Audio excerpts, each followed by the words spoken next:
po ako kay Director Eddie Quinones sapagkat sa pagkalayo-layo ng kanyang pinanggalingan at kay Madam Linda Gomez.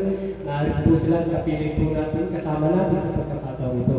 Maraming salamat po sa inyo at pinasasalamatan po rin po ang ibigay sa atin ang nagkaroon ng ang isla po na si Congressman Ruby Puno. Sasalamatan po natin yan at kanina po nandyan ang poste gaya po ng pinangako ni Mayor sa atin na tayo ay asistahan ng poste ng mga traffic enforcer. Itong kasi nga pagkakalang na po nila ay malaki ang gagawin ng seminar. Kaya nandyan po sila at aalalay po sila sa atin. Nakarating po sa akin yun at pinadala ko ng mga text ng mga tao ni Mayor. Yan. At saka sa pagkakataon ito, kaya ako nga po sabi nga ni Sir Eli, muling buhayin ang Antipolo. Yan. Dahil marami din po nagreklamo sa akin na iba nating member